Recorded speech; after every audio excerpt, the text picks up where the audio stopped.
Hi, back to my living room, and this is our 15th fireside chat. Welcome once again. And I was thinking of some of the things that people have been mentioning to me and go through my own head during this pandemic. Sometimes it's a lot of the things that are left undone, lack of forgiveness, lack of reconciliation, difficulty within the families, so sometimes dysfunctional stuff going on. When the lockdown, it's hard to escape that, and it often comes up to the fore. So I'd like to just reflect a little bit on what we mean by forgiveness, because it's not as easy to look at when you look at the whole thing. It's a pretty complex area, and it affects all of us.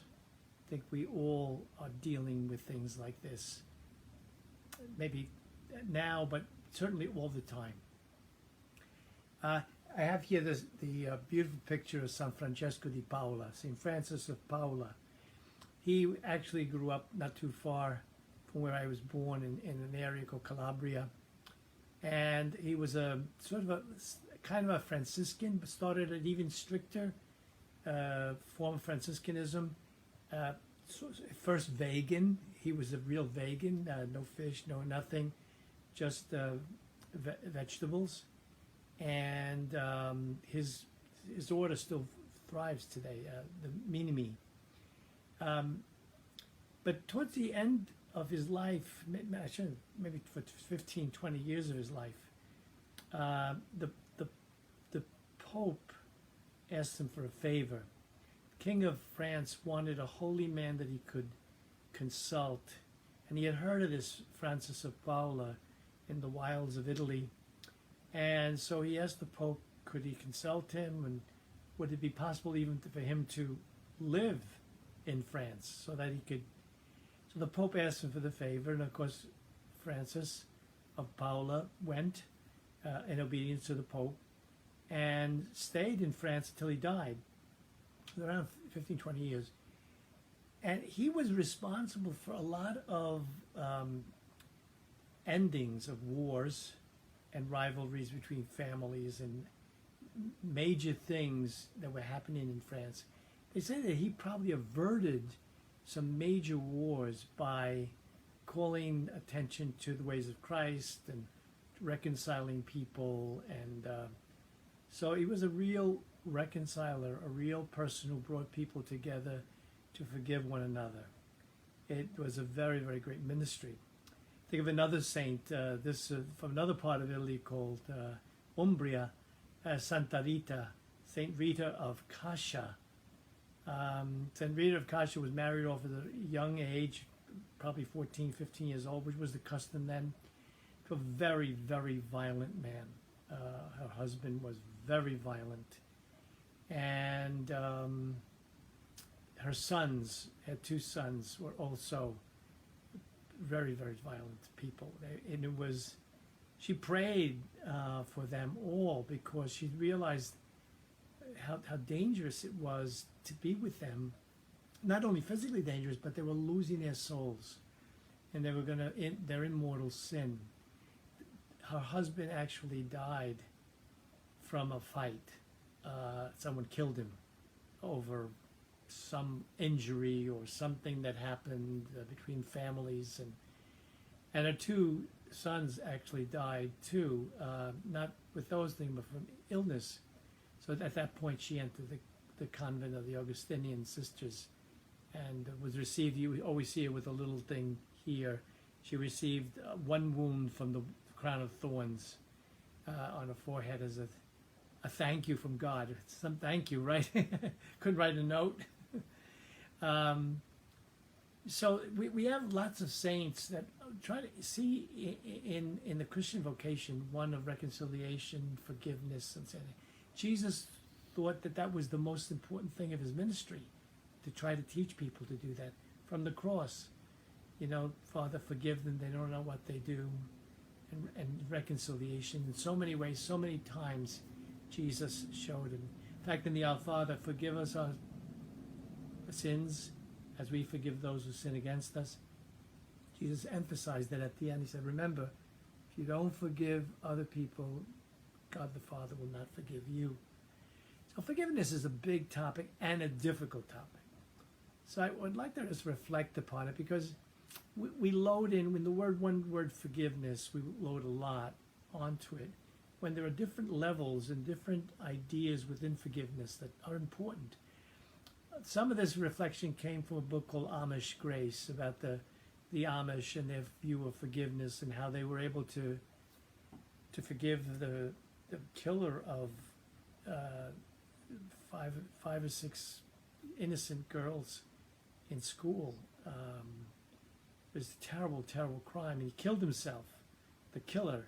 But they set up, he had a family, so they set up like a fund to help the education of his children. And people saying, I can't believe that. And they went to the funeral of the killer. And they said, how do you do that? And so they have a carefully delineated form of forgiveness, and I think it has a lot to teach us, and it really connects very much with our Catholic faith. When we say forgiveness, often the person who hurt us doesn't even think he did anything wrong or she did anything wrong. There's no possibility of forgiveness if both people are involved. So most of the time when we say, I can't forgive her for what she did, we're talking about letting it go. That's a different experience than forgiveness. It's not real forgiveness. Letting it go is very important, because I'm not going to be ruled by this. I'm not going to live in resentment.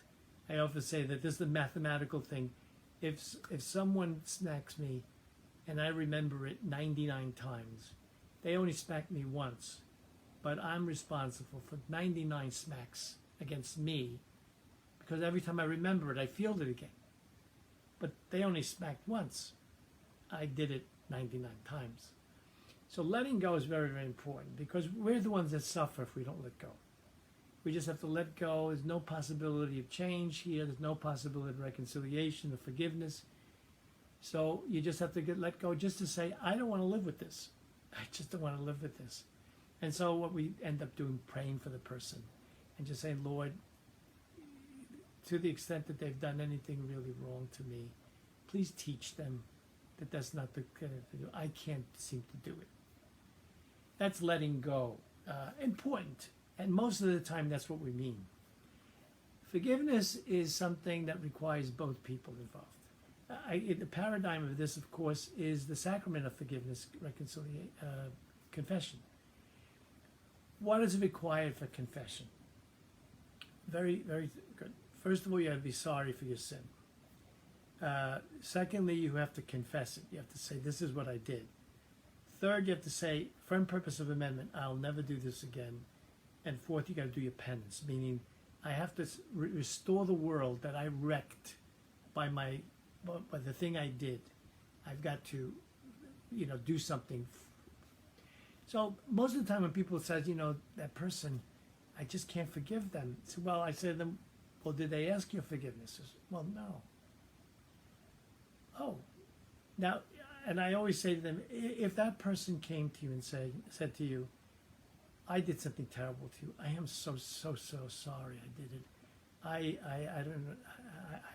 I just, if I could take it back, or if I live that day again, I would never do that. I'm so sorry.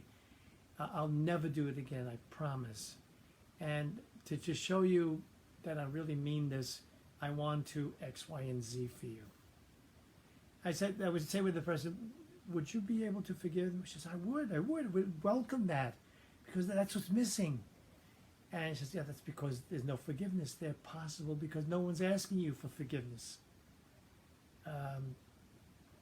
You're mixing up letting go and forgiveness. Then what is reconciliation? There's another word we use that's similar. A reconciliation is a little bit different, I think. In Italian, cigli is the eye, the eyebrow and the lashes of the eye, cigli. And reconciliation, from the word, is seeing eye to eye again. Now, if you notice when you're angry with a person, you can't look at them. You know someone's angry at you because they're looking away. They're not looking at you. And so even though you don't know what it is, you know something's up. Reconciliation is not only in forgiveness, but being able to see eye to eye again. Continue to work together. Continue to be together. It's harder, more difficult. That's what St. Francis of Paula had to do in bringing people together. It's very, very, especially when the person is very proud and won't admit there's anything wrong and won't admit. Reconciliation is really a difficult thing, but it requires this forgiveness and a kind of letting go. It's kind of encapsulates the different levels. Now, by the way, the Amish said that if the guy lived who killed those girls, they would still prosecute him in the court of law for what he did because they consider that pardon. Now, pardon means when that man killed those girls, he disrupted the whole community. And therefore, the whole community has got the pardon, usually by having the person do their time or whatever. And so they would have still wanted justice because of the community. It's not just about them. It's about the whole community that this man disrupted by his evil action. And so you see, it's pretty, you've got letting go, forgiveness, reconciliation, pardon. We mix them all up all the time, and so we're a little bit confused, and sometimes we blame ourselves that we can't forgive. But you can work on letting go, but forgiveness requires more than me. It goes a little bit more complicated. How do you forgive someone who's dead? Someone who did something to me but is gone. Well, that is hard. That is very hard. You can't really forgive the person. You could say in your heart, Lord, I want to forgive him even though he's not here or she's not here. I would like to forgive them. And pray for them. I think prayer, that's one thing, even letting go, the first thing you can do is pray for them. I know you don't want to pray for them. That's part of our problem. We don't want to pray for them. But if we start praying for them, then it changes our hearts a little bit. It enables it to let go of the hurt when we pray for the person. And so if it's a person who died, you need to pray for them. Then there's self-forgiveness. And that's, in one sense, hard. We've done something really terrible. We've gone to confession. We may have even gone to the person and asked forgiveness. But we haven't forgiven ourselves. Sometimes people like that go to confession over and over again with the same sin. How do we do that? Well, sometimes when we can't forgive ourselves, it's a sign of pride. I have to be so great that how could I have done this terrible thing? This is unforgivable. I can't let myself go. You hear the pride in that? It's kind of like, it's like, I'm all the way up here. How could I do something like this? I can't forgive myself because I'm up here and what I did was down there. And cut yourself a little slack. It's over. Why do you want to punish yourself with your pride? Be humble enough to say, boy, I messed that up, and Lord, I'll never do that again. Please help me, and just let it go for yourself. St. Paul once said, what is it that a Christian is an ambassador of reconciliation? Beautiful. So that we try in every way possible to go out of our way to show people their love and their care. I think it's an essential thing for us as Christians. This is not just a sidebar. It's just not a minor issue. This is very important. Forgiveness is at the heart of the gospel. And if we can't forgive ourselves, if we can't forgive others, what is Christianity about? Jesus came to earth in the incarnation and offered his life to reconcile us to the Father and to be the ambassador of reconciliation. How could we not only, I can understand being afraid to go out there and try to help people to come together. That's hard to do, and you shouldn't try it unless you know what you're doing.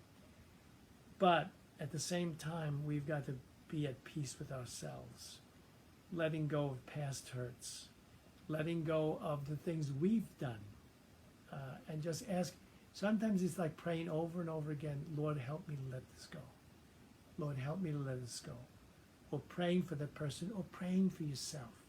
Saying, Lord, I pray for myself that I may be at some point able to let go. So this pandemic brings up a lot of those issues. And it brings us right to the heart of the gospel. So that alone makes this time so important for us, and so much, perhaps, a visitation of grace. God bless you. See you next week.